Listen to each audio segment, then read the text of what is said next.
to that though. Philip. I've asked you to unmute there, Philip.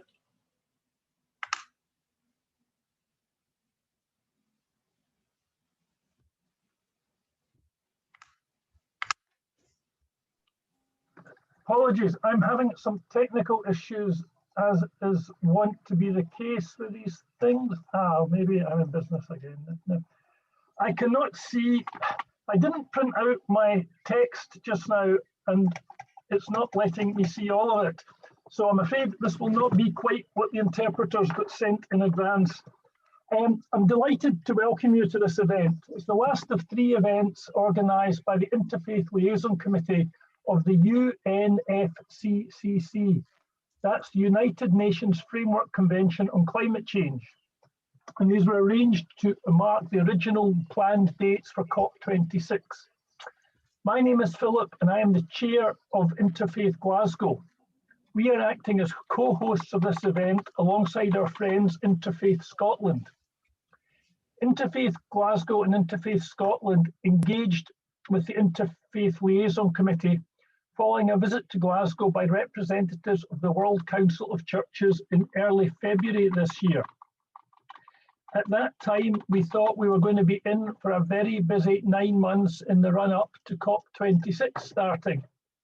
Little did we know that we would be overtaken by a pandemic and that the next months would be fully occupied with COVID-19.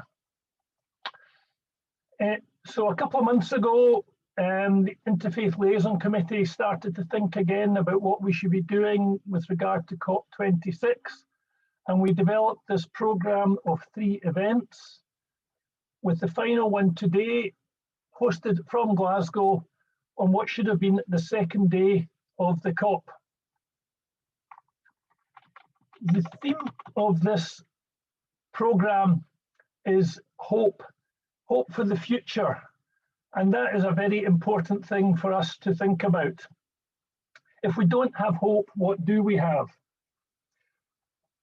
So we have, I've looked around myself for signs of hope, and I found a very, very positive one, because last week, the United States left the Paris Accords, but this week we're looking forward to President-elect Biden bringing the US back into the Paris Accords, taking a very active part in the COP in Glasgow, and hopefully signing the Glasgow Accords when they are drafted. I'm sure many of you are hoping to come to Glasgow, and if you come, we'd be delighted to see you. We are a very welcoming and warm city, and Scotland is a very welcoming country. Interfaith Scotland and Interfaith Glasgow will be delighted to see you here. But with no more ado, I'm now going to pass you over to Maureen Sear, the Director of Interfaith Scotland. Maureen. Thank you, Philip, and welcome everyone. It's excellent to be here with you. It now gives me great pleasure to introduce the moderator for this wonderful event, Chiara Martinelli. Chiara is an Italian who has been living in Brussels since 2011, when she joined CIDSE, an alliance of Catholic social justice organisations. As senior advisor, she leads the work on climate justice, including a focus on food and agriculture, energy and sustainable lifestyles. And she actively engages in bringing about a systemic change towards a just and sustainable world, with a specific focus on ecological conversion. She plays an active role in the management and coordination of the CIDSE Alliance and the relations with allies and partners worldwide. Chiara is also currently co-coordinator of the Ecology Task Force of the Vatican COVID-19 Commission. Chiara's work in international development began with a 1-year volunteer service in Benin, West Africa, working in a project for the socio-economic promotion and empowerment of women. and she has also worked in an Italian NGO network as International Relations Officer. It gives me great pleasure to now pass over to Chiara, who will moderate the event for us today. Okay, thanks a lot, Maureen, for these nice words. I dive directly into this exciting exchange we are going to have all together. Everybody is going to play a role here. And also let me follow up on what Philip said, like the title of this webinar is Hope for the Future. And why, as an organization working together around the climate negotiations, we thought about adding this third webinar to the series we just had.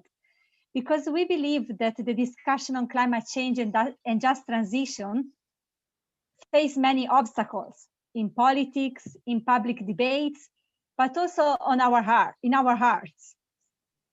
And as faith-based organization, we recognize, actually we made the experience in our life that our faith traditions support us in the struggle for climate justice and bring back hope into the actions. And when we were brainstorming together with the organizing committee about hope, we said that we wanted to put forward hope as a notion that is not just a wishful word, but hope is about having a clear vision. It's about generating the energy and the determination we need to make climate justice to happen. So that's why we decided today to really focus on the stories and examples and experiences of all of us here in this webinar, coming from different faith traditions. But we also know that speaking about hope, it's not easy in such a public context and the political debates. And as Philip said, like we are just coming out of long nights waiting for the US elections results.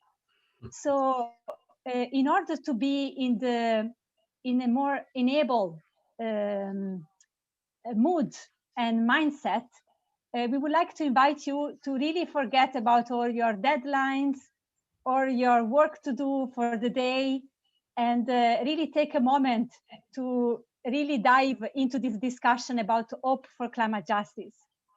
And we thought that we will show you a very short video that we hope will help you to get into this mood. Let me just say about this film, just before I show it, that it does contain some flashing images. Only a minute long though, so just look away if you're not comfortable with flashing images. This could be the most important minute of your day. We have been through difficult times and face big problems ahead. But every crisis contains both danger and opportunity. Peligro, pero también es una oportunidad. You can play your part. Right now. Right now. Please close your eyes. Imagine the better future we could have. Imagine that future. what does it look like for you? For the people you love. How do we lift each other up And make it fair. How do we protect nature? and save our shared home? Picture that future you want. Now open your eyes. It's time to talk about the future we want.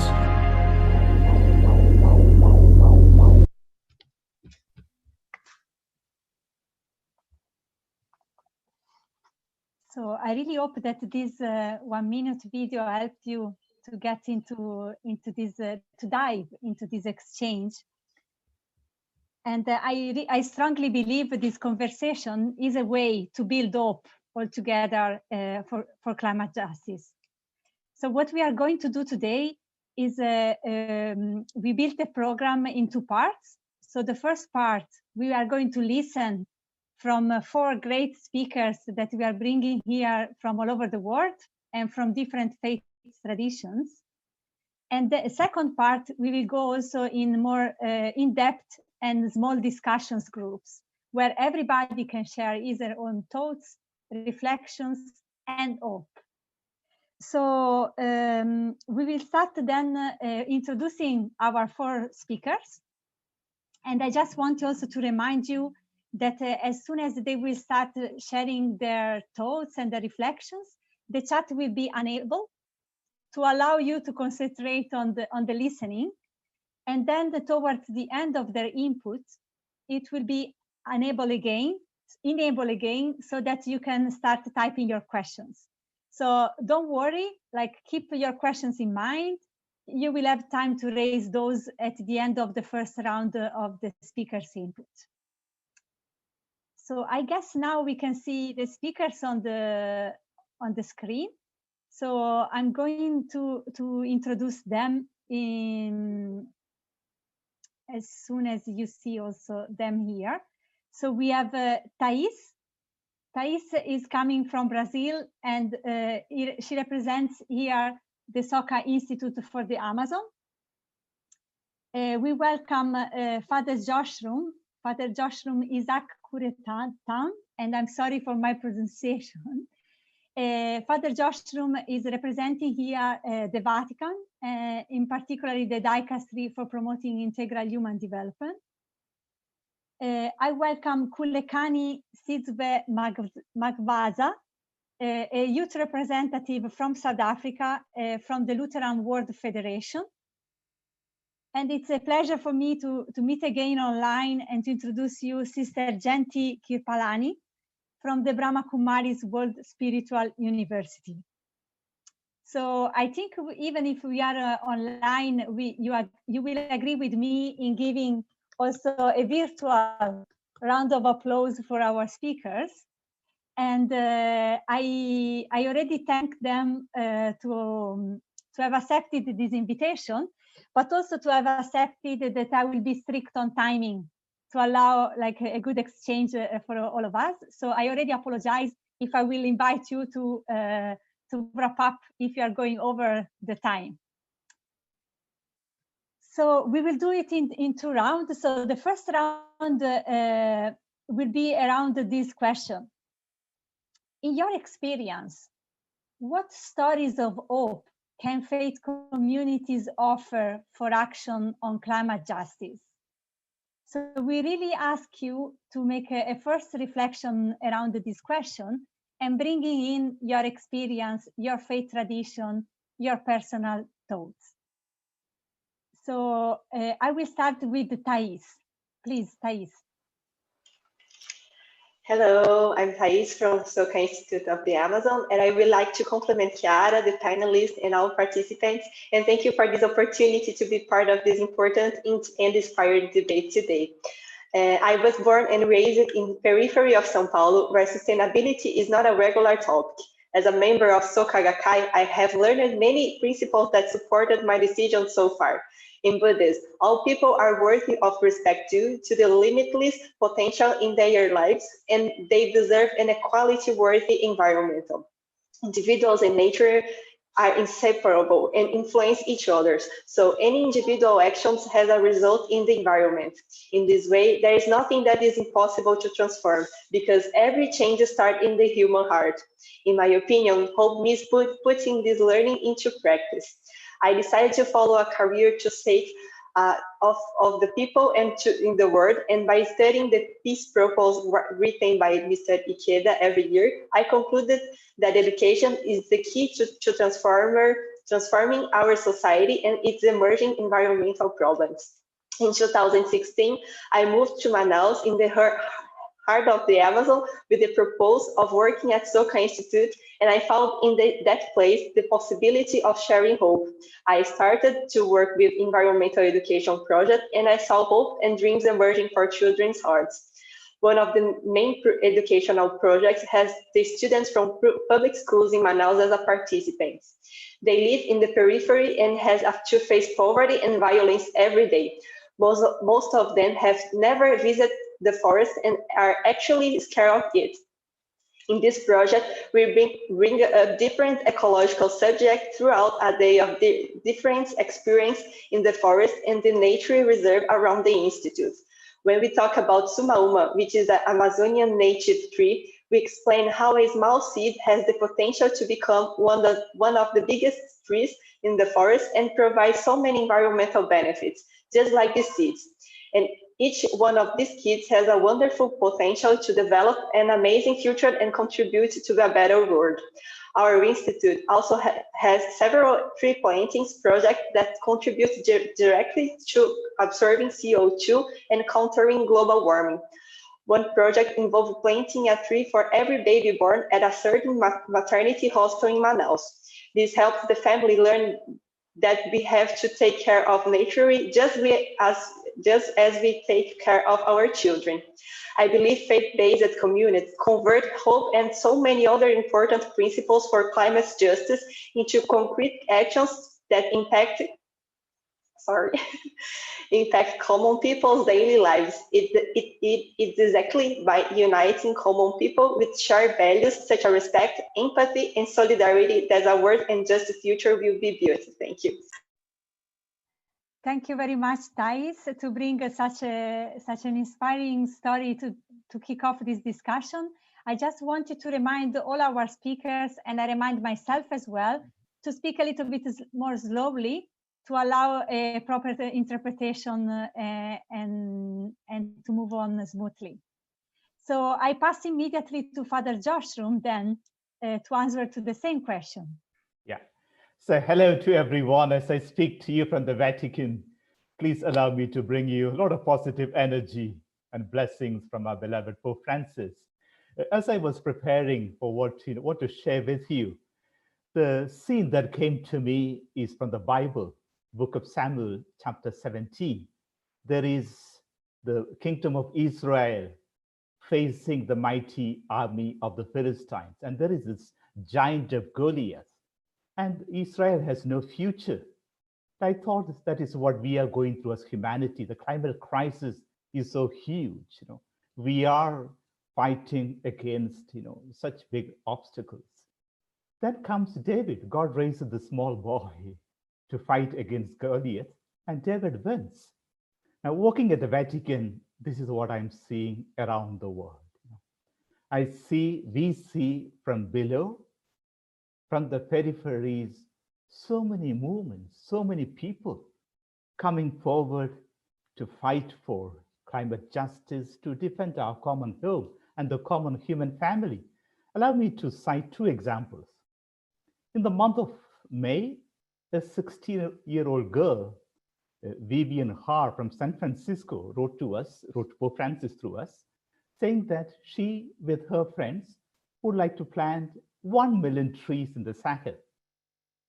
And Pope Francis said it during a Sunday Angelus, and he said very cleverly, I congratulate this young person, her friends, and the youth of Africa, who are going to plant at least 1 million trees.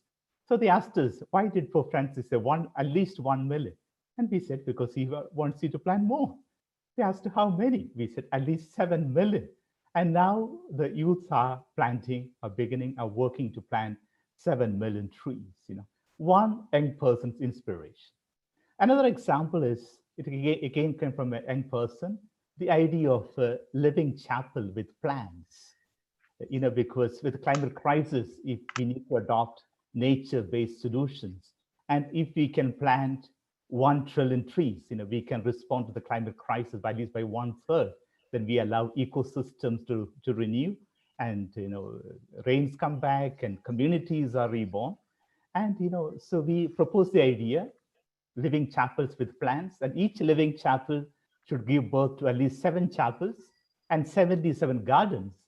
And that movement just flowing. The latest was last Saturday, on the 7th of November in the Philippines.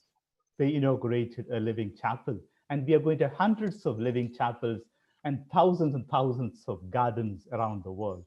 Just 2 examples to show that from below, from the peripheries, God is giving us hope.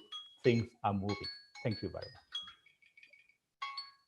Thank you, Father George. Sorry to interrupt. I think there's maybe something not working quite properly with the interpretation. Can I just get a nod from others like Maureen or Magdalene? Were you hearing some Spanish in the English language channel there? Yeah. Elena? Could I, Manuel, please, could you to the Spanish channel, you are in the same channel of the panelists. Please change to the Spanish channel for the translation. So sorry. Okay, don't worry, Elena. We are trying our best with all these new technologies, but we are also very grateful that we can provide Spanish interpretation to our Spanish speakers. So I hand over to Kulekani, I think, to continue this round of stories. And I think you all agree with me to already from the first two inputs, how much we see the need to connect the dots and to see what also this big shift we aim to bring about, how that shift is starting from also small actions and our behaviors. Kulekani. Thank you so much. I would like to greet everyone. Greetings to the participants, greetings to the host, greetings to the moderators, and to the fellow speakers. And as I have been introduced, I'm Kulekani from South Africa, and I am from the LWF, Lutheran World Federation.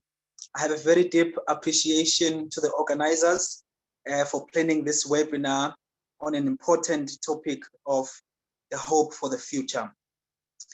Faith communities have a significant role in being innovators, influencers, connectors, and implementers of climate action. And we can play a more active role in ambitious climate action by serving as a moral compass for implementing climate policies and strategies. And that is what we offer as faith communities. But as Nelson Mandela once said, some things always seem impossible until they are done. We know how difficult it has been for governments to implement climate action as much as it is needed. But we have an opportunity as faith people to be examples of what we need for our society. The Lutheran World Federation, for instance, has been advocating for intergenerational justice as a matter of principle to achieving climate justice. But that's not the only thing that we do. We actually have a system within our communion that ensures that this principle is always achieved to the full and meaningfully and effectively. And this is one of the reasons why I am here today as a young person who is also in the leadership. There are many issues through which we can demonstrate our effectiveness as faith people, being innovators, influencers, connectors, and implementers of climate action. One of the biggest issues that we face, especially from my context in Africa, and in the Southern Africa, is drought and poverty. And we know that what kind of climate action that we need to do and which we need to deal with. But imagine if every congregation from all faith communities would have food gardens and water storages. We can change the world because we dominate the world. But of course, some things need particular technologies and resources. But for the fact that we are willing and we are able, that can be our offer. We can change the world as faith people. Thank you so much. Thanks a lot, Kulekani, to also highlight the power and the energy that we have working together, all together, and making this change and this shift to happen. So I think this is a great asset to Sister Genti to conclude our first round on these stories of hope from different faith traditions. Thank you very much. And I want to thank the organizers, the people in Scotland who are doing so much already, but also I know that there were so many involved in setting up all of this. So much appreciation and a heartfelt thanks to all of you. And I want to share two stories from India, because in thinking about climate justice, we're thinking more about what's happening in the world that's still developing. And so these two stories are from India. I, of course, share the theological and spiritual principles between the things that we've just heard about, very powerful and beautiful and total agreement with those things expressed. But I want to talk about organic farming. We know the benefits of that, but together with organic farming, I want to introduce the concept of yogic farming. This is using organic standards, but the addition of meditation. A farmer in a state called Maharashtra some years ago realized that there could be a natural way to increase productivity in the fields. India was hit by several disasters. Many, I mean like hundreds of thousands had committed suicide. He wanted to find a method that didn't cost any money. He and his family were meditators. They experimented and found that having meditation in the fields while tilling the soil, meditation on the seeds before planting them, during plantation, every day during the period of growth and development, finally, even at harvest time, the crop was more abundant than the yield from other fields. Many other farmers, not just in Maharashtra, but in several other states of India, became interested and started to do the same. And it continues till now.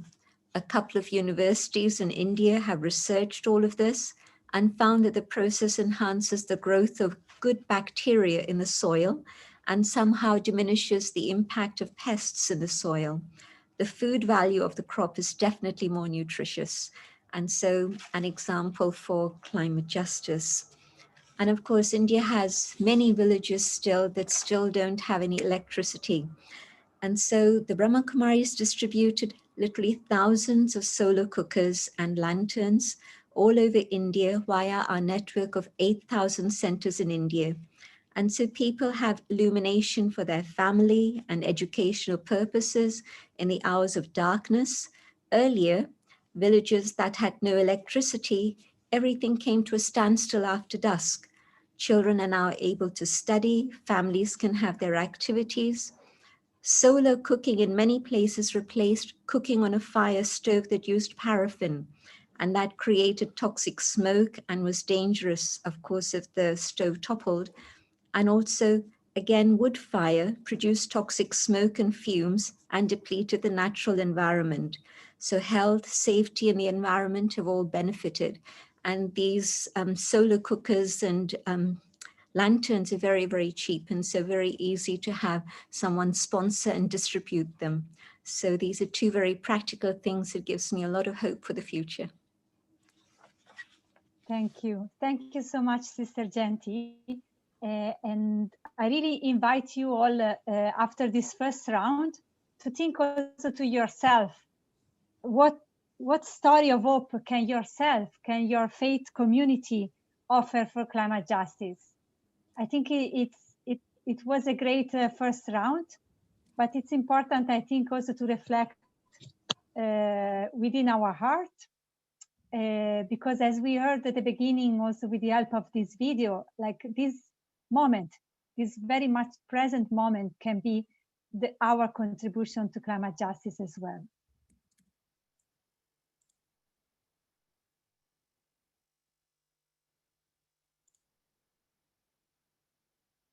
So with that in mind, I think we can dive in the second round. And also I remind you that you will be able to ask questions to the speakers, because I can assure you, they only shared one little bit of the many experiences they can share with us. So please don't hesitate to take the opportunity to ask your question, but also to keep reflecting on your own contribution that you will be able to share in the small working groups.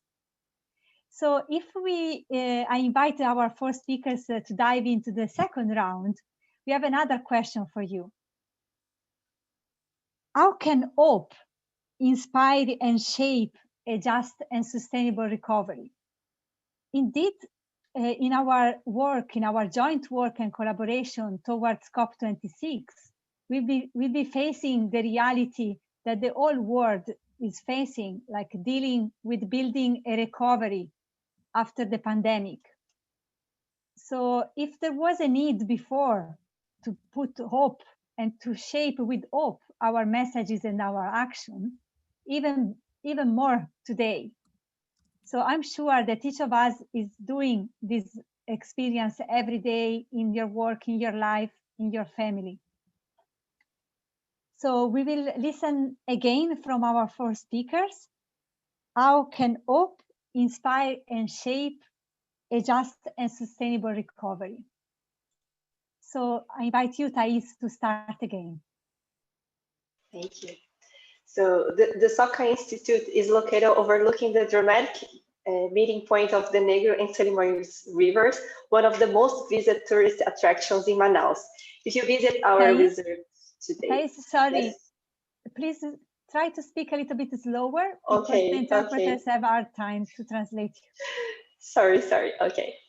So if you visit our nature reserves today, I bet you can guess it was a brick factory surrounded by completely degraded forests just a few decades ago. Over the past 28 years, I have been restored by planting of 20,000 native species from around the Amazon region to creating a flourishing biodiverse forest. Lately, we welcomed the factory owner's daughter to our reserve. She told us her father appreciated the area very much and didn't like to sell it, but when we became aware of the proposal to create a new a natural reserve there, he just closed the deal. At the time, he stated to his children, "We are going to sell our factory to a project with the aim to respect life and protect the environment." When this lady visited us, she said emotionally, "We have been realized that my father imagined decades ago." Also, we would like to share two more testimonials from participants of our environmental educational project. The first one is a teacher from a public school. She said, "As a teacher, I learned how important it is to raise our ecological awareness. We have started a new stage of our lives here, the environmental awareness stage, and we are doing to work hard for our nation's future." The second one is from a 15-year-old teenager.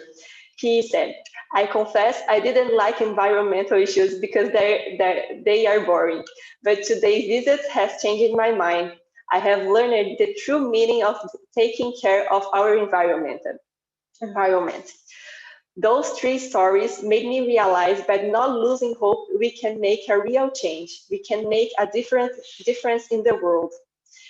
We are living a very tough time in Brazil because we have lost more than 106,000 lives due to COVID-19, over 4,500 in the Manaus state. Also, Brazil is facing a hard time considering our environmental scenario with thousands of wildfires in the Pantanal and Amazon regions. Considering this situation, we reflect on what we could do. So on September 21, the National Day of Tree, we launched a new project named Life Memorial with the aim to plant one tree for each COVID-19 victim in Brazil. We intend to honor these lives and encourage their families to not lose hope of a better future. A strong partnership was formed with several public and private institutions, local artists, and families who lost relatives for coronavirus.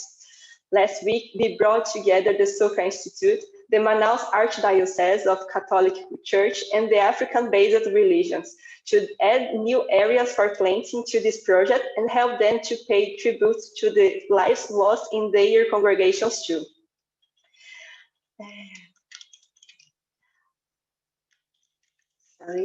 Many people have expressed pride and thought through the Life Memorial Tree Plantings project. We are not only remembering those we have lost, but also regenerating our environment and doing something to tackle climate change as well. I believe in faith as a synonym for hope. Hope means never give up, never say something is impossible. Brazilians are known as people of strong faith.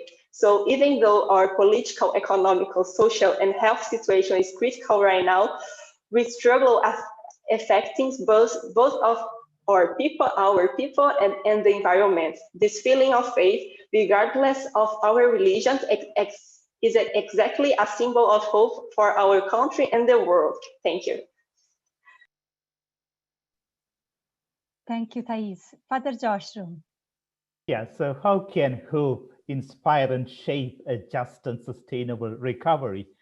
I would like to make two reflections, taking as my point of departure, these two words, inspire and shape. I think the first thing is to inspire. And that's what, in COPs, we realized we had so many COPs, but not much has changed, probably because we haven't inspired people. And that's where we think faith traditions can really contribute a lot, at least in two areas. First of all, in terms of, providing or rediscovering ideas. Sister Jayanti spoke about meditation. And I think it's important that, in this critical moment, all our faith traditions, from the repertoire of our spiritual treasures, bring out the best.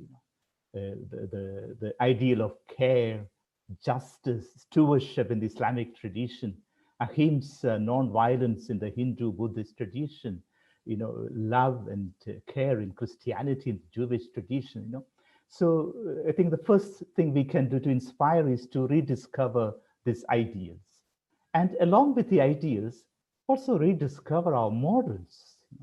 Like we have Saint Francis of Assisi, a beautiful model who inspired Pope Francis, and Pope Francis is himself in his turn is inspiring so many people.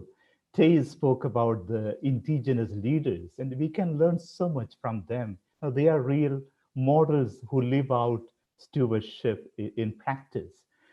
So we need to also rediscover ideas and models if we want to inspire. That's the first part of my reflection. The second part, and as you rightly put, it's very important to shape the recovery, which makes so much of sense today that we need to recover physically in the context of the COVID-19 crisis. So many of our brothers and sisters suffering, but also our common home needs to recover. And this is something that we cannot just leave for chance.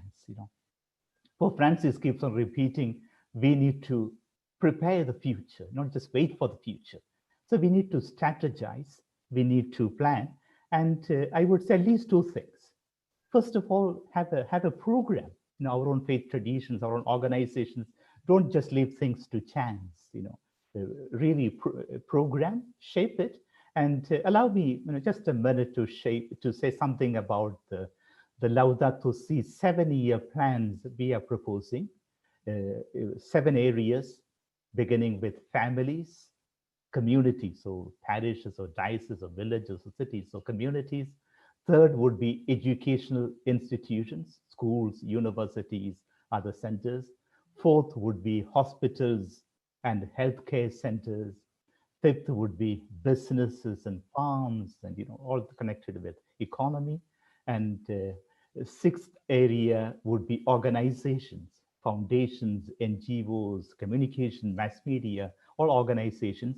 And seventh is what we call religious orders, where religious orders, monks and friars, and them making a 7-year journey beginning from this year.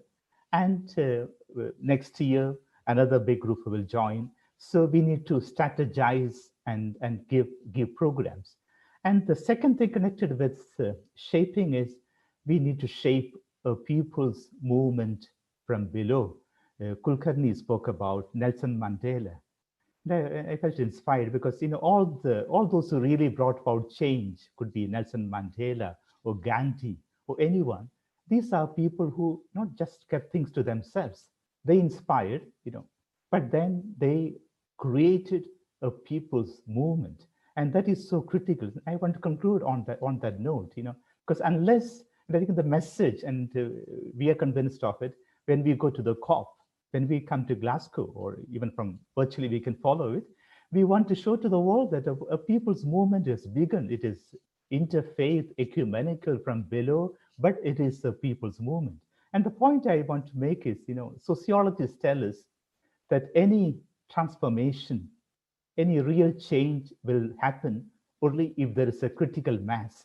And the consoling thing is, critical mass is not a very big number. It's enough to have 3.5% of a group. So out of 100 people, if you have 3 to 4 people, we can change. And the most recent example they quote is how the Berlin Wall came down, because so many, a few Germans came together, and that's how we abolished slavery, centuries ago. And against the climate crisis, we can do it if we can build a critical mass. So important to organize the people's movement so that we can really bring about change. So inspire and shape.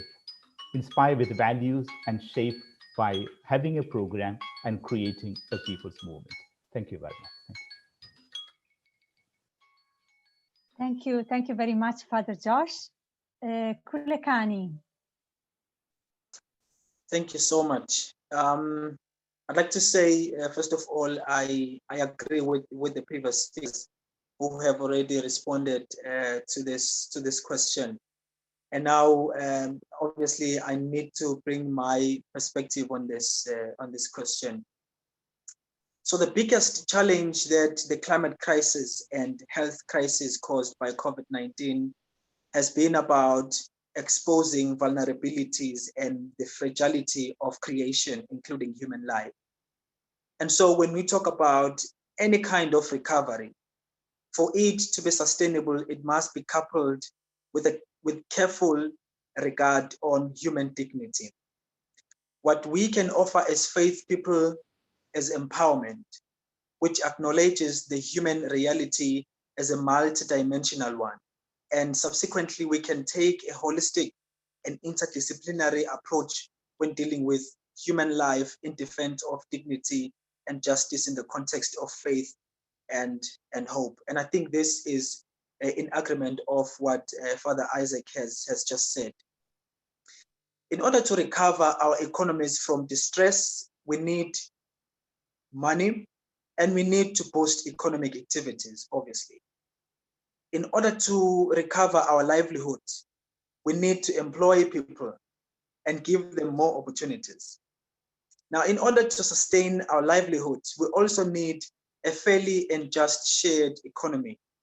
But most importantly, we need to deal with the traumas that these issues have created for many of our families.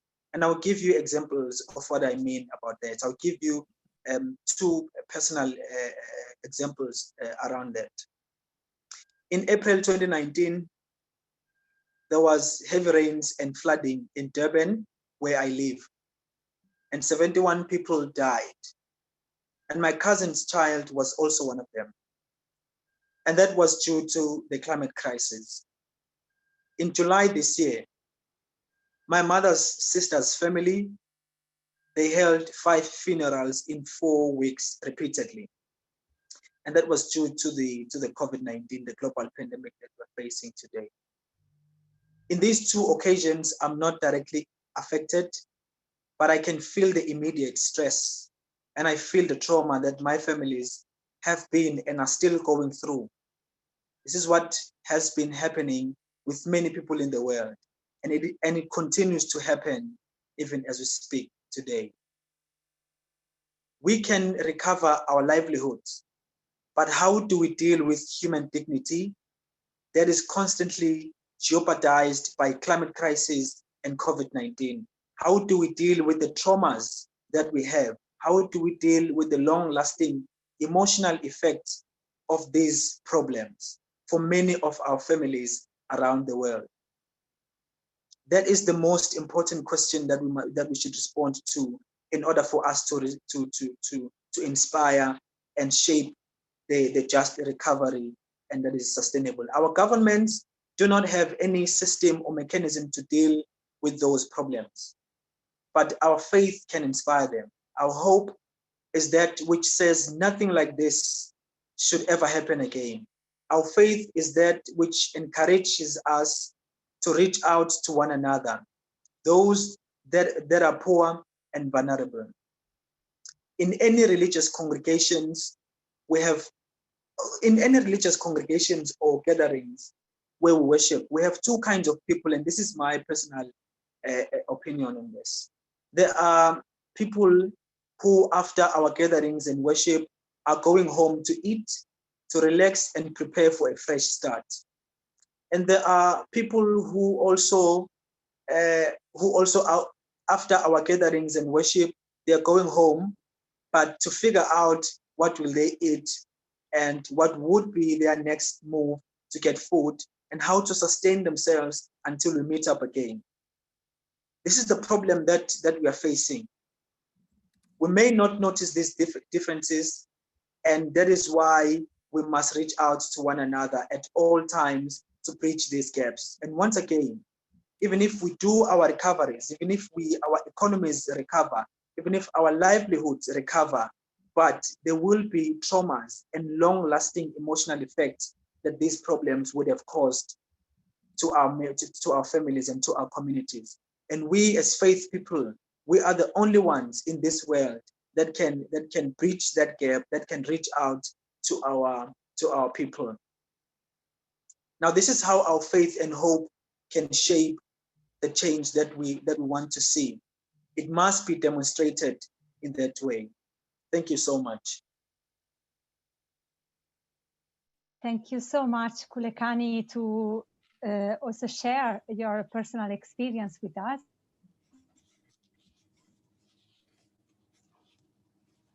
But also to keep to tackle while thinking and building a just and sustainable recovery. Sister Genti, it's your turn. Thank you. Again, agreement with all the values and ethics and morals that each one has spoken about, and the power of faith and the power of hope. I want to focus a little bit in terms of a future sustainable lifestyle and the hope we have today for that through our change of lifestyle now and bringing about simplicity in our lifestyle. Having traveled in many parts of the world, what I find is that certainly in the last 10 years or so, I noticed that there were shopping malls everywhere. There doesn't seem to be a small town or a city that doesn't have shopping malls, which is fine.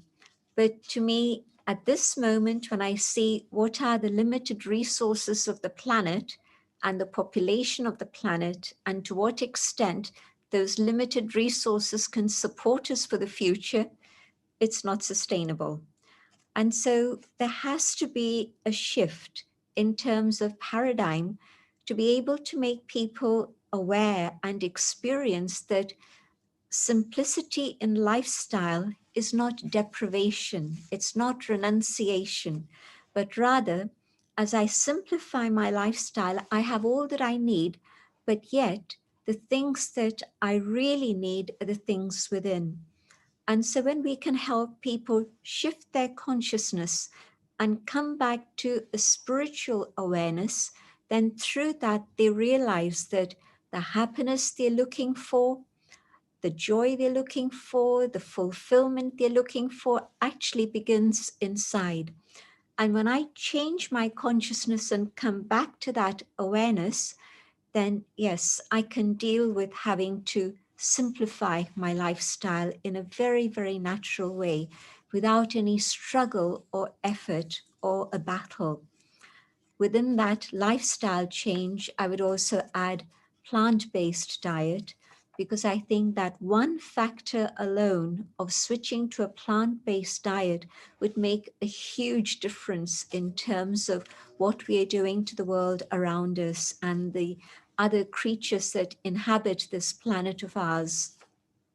Because what we've been seeing is a decimation of the species, what we've been seeing is a huge amount of violence.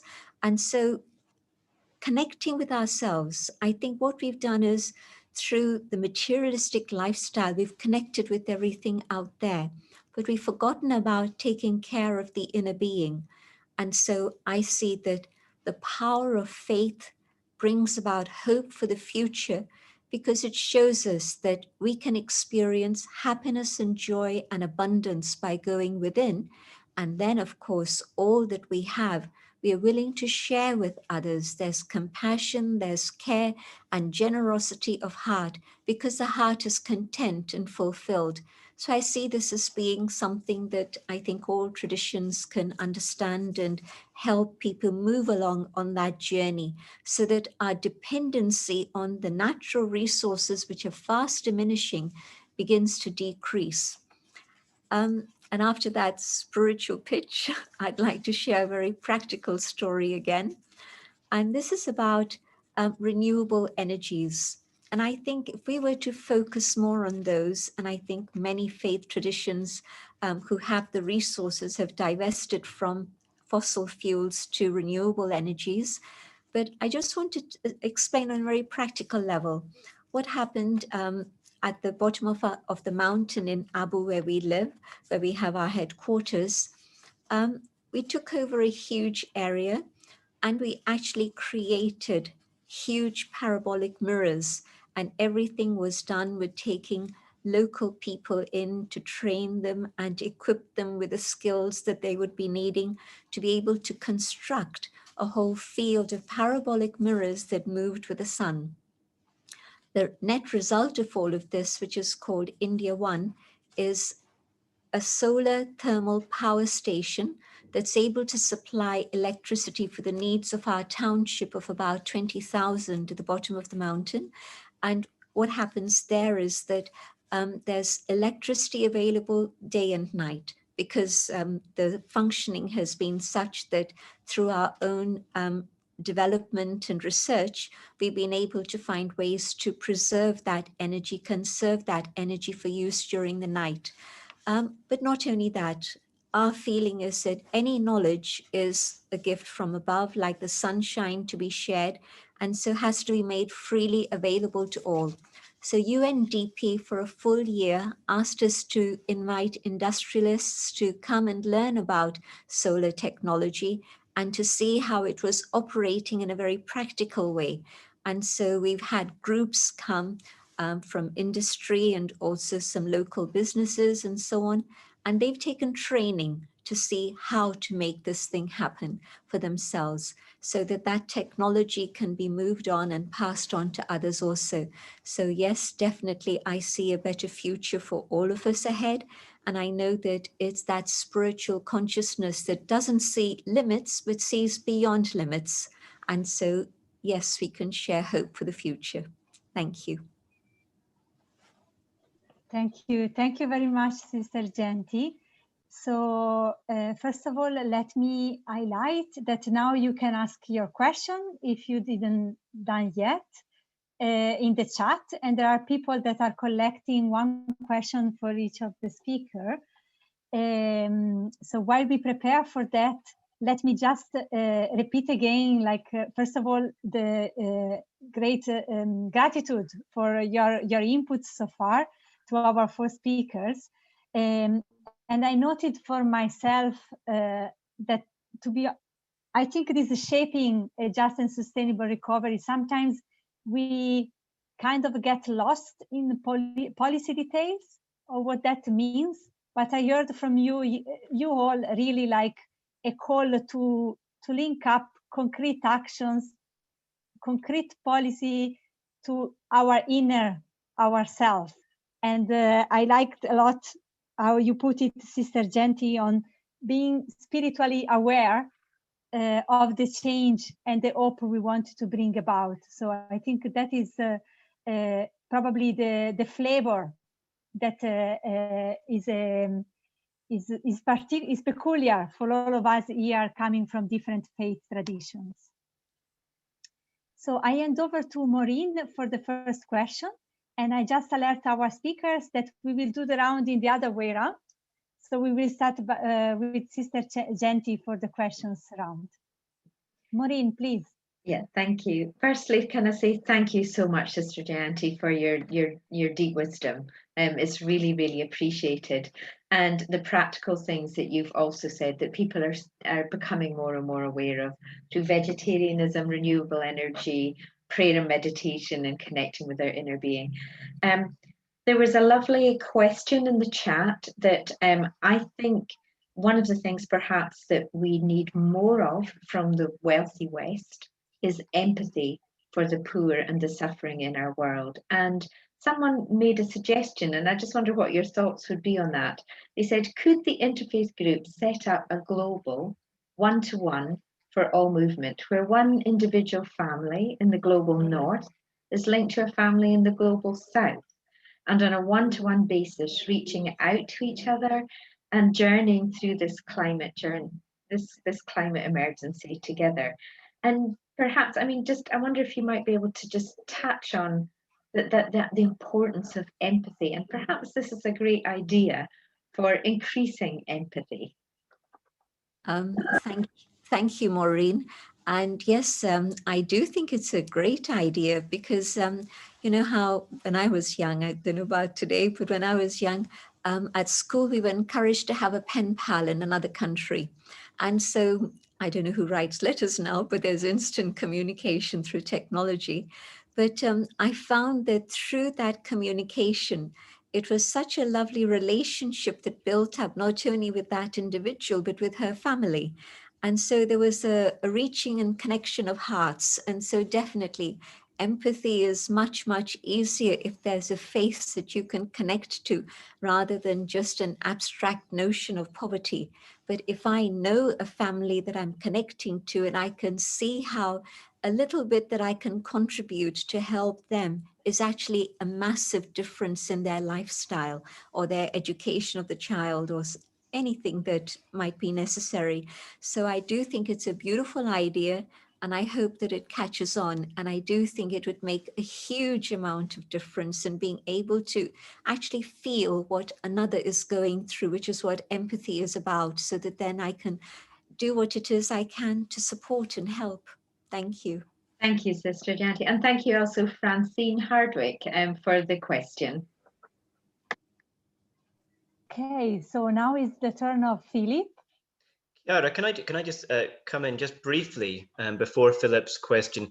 I'm just thinking ahead to the next section of the event, folks. After our breaks, we're going to come back together and be put into separate little rooms, little breakout spaces. And as I look through the list of participants I have in front of me, I'm surprised I'm not seeing very many at all in the purely Spanish breakout rooms. And I'm concerned that there might be some participants in the session who are at the moment listed to go into an English language room. So can I just make this one request, please? Those of you that need to be in a Spanish language breakout room after our break, can I ask you to change your name? I'm just going to tell you how to do that. And I've put it into the chat as well. The way that you would change how your name displays is to hover your cursor over the top right of your own video panel. You'll see a little button there that has 3 dots on it. If you click the 3 dots, one of the options you'll get is rename. And if I could ask you just to change your name to your name and then Espanol. So I would change it to Jamie Spurway Espanol. I've typed it into the chat as well, and perhaps Elena or one of the other Spanish speakers could translate that into Spanish too, just to make sure that we get everybody. Okay? Yeah. Thank you, folks. Thanks a lot, Jamie. And this is a great opportunity also to thank you for all the support you are giving us to make this webinar running. So I hand over to Philip now for the second question. Thank you, Chiara. This is Philip from Glasgow again. And I have a question from Matilda Palmer, who's from the UK. And she says that Father Jostrom mentioned that a number of COP meetings that have already happened, but they've lacked inspiration, and that's why he feels that very little has happened. So she's asking, how does he see COP26 being different and inspiring, particularly from a faith perspective? Particularly inspiring those who attend and the wider audience. So that's from Matilda. Please, Father Josh. Father Josh, you are on mute. Yeah, thank you. Yeah. Thank you, Philip, and thank you to the one who asked the question. I think it is a great question. And I think that the starting point is that we realize that, I had, my moment of awareness when I was in New Delhi last year for the biodiversity summit. It was against desertification. So, against the UN Convention to Combat Desertification. And we had, like this, what we are doing today, an interfaith panel there. And I was, representing the Vatican. And I was impressed. One environment minister, in the end, he said, we need more of these panels. He said, not just, technicians and technicalities being shared, because he said we need to feel inspired. So he was speaking on behalf, on behalf of his colleagues. He said, please bring us more faith dimension, and from a politician, from an environment minister. So I think it's important that we and COP in Glasgow can be different if more space is given to the interfaith dimension. And I can also say that the UK ambassador to the Holy See, for example, with others, are working with the Vatican, and not just with the Vatican, with all the faith traditions, to have these sessions. And kudos for for that initiative. And the second thing I would say is, because we think what we need to change is the paradigm. It's like the way we look at the natural world, because even the COPs, they all run with the mechanistic paradigm of modernity. World is a thing to be used and thrown, and whereas unless and until we really bring about a paradigm shift, that we love the earth, that we live with greater sobriety, that we have compassion, that we are all part of one common family. And these are values that, which religions, that's our daily bread. Like, this is what sustains us. So unless religion gets into the civil society, and into COPs and all these meetings, I'm afraid real changes will not happen. And the mirror side is promising, enough to give space to faith traditions and all people of goodwill, our young people who are coming to the streets and, saying that a different world is possible, those who are working for justice, and allow all these voices to be heard, and we can change the paradigm, and COPs can really bring about real changes. Thank you. Thank you. Thank you very much, Father Josh. So now we go to our youth representatives in this webinar. So Magdalene, please. Hi, everyone. Thank you. Thank you to all the speakers. And I have a question for Kulakani. It comes from Satya Dunning in Glasgow. And she asks, how do you imagine we can deal with the traumas individuals and communities are facing? Thank you. Okay, thank you so much. So I think that is a question that is very important, but it can be a very bit tricky if we're not careful enough. So it can be a bit challenging. Why? Because when you're dealing with the challenges of trauma and the challenges of long-lasting emotional effects, the crisis that we have, you don't have numbers, you don't have stats. You cannot say how many people have traumas, how many people do not have traumas. That's the challenge. The only way that I think we can deal with them, because we have families around us, we have community members, local community members around us, is when we all come together, and sometimes not only for our religious gatherings. Maybe we can do, there are some activities like home sales. I'm not sure if maybe some of you are aware of that, but they are mostly familiar with Christian communities. They do home sales. They visit each other just to have a conversation and have a chat, without having to visit you maybe formally, But if you can come together, and if we can all see each other not differently, even if you know that someone has been very much affected, but you just reach out to those people. But of course, since we cannot really have physical contact, there are too many ways that we can do those things. So I think we can do this from a very small scales in our local communities. That's the best way in which I think we can achieve them. I think I have responded to the question fairly. Thank you. Absolutely. So now is the time for Elena to ask a question. Actually, the question will be asked in Spanish. So don't be surprised if you hear a little bit of Spanish before the English translation, if you are following in the English channel. Elena, please. Thank you, Chiara. Thank you to all of our panelists. So you are inspire us promoting environmental education projects, tree plantings, raise awareness about climate change. Sorry. There is one question. Elena? Yes? Elena, sorry, can you ask the question in Spanish? Yes. Because okay. Yeah, okay. Los jóvenes nos están inspirando muchísimo, promoviendo proyectos sobre educación medioambiental, reforestando, levantando la ambición para el cambio climático. Pregunta para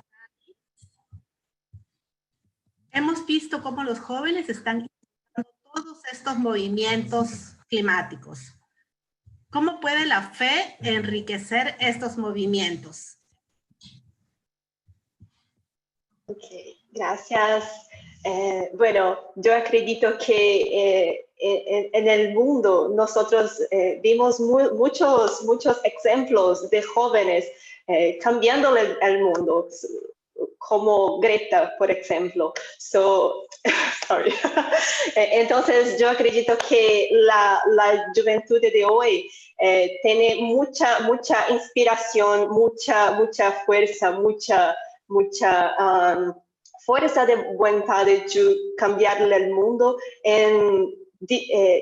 Este sentimiento es algo muy profundo en mi vida. Es algo que veo de mi experiencia en el budismo, por ejemplo. Pero yo acredito que esta bondad, esta humanidad en potencial en los jóvenes es muy fuerte. Entonces,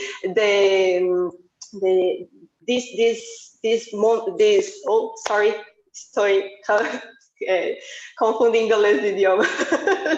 Entonces, este sentimiento, esta fuerza es muy intensa en los días de hoy. Yo acredito que la mudanza, los jóvenes tienen la fuerza de cambiarle el mundo. En consecuencia, tiene de poder cambiar no solo sus vidas, como su comunidad, su medio ambiente, en la ciudad, en el país, como el mundo todo. Creo que esto. Thank you very much, Thais. I think that was a very great way to finish this round, because I mean, just to bring us back at the beginning, like we are discussing together this hope for future. I think you all agree with me by saying that intergenerational justice and empowering young voices to be upfront in bringing this hope forward and supporting them, I think is a first sign of hope for us today at the present moment, but also for the future to come. So now, first of all, let me say thank you to all the speakers so far, but also to all of you, because we really, I think, listen a lot. So I hope you are excited as I am, and I need a little bit to digest also everything that has been listening. So what we would like to propose to you now is that we will take a 5 minutes break. You don't need to zoom out, just stay connected. You can mute your microphone, switch your camera off if you want, or keep it on. And you will listen some nice music and see some nice images. And then we will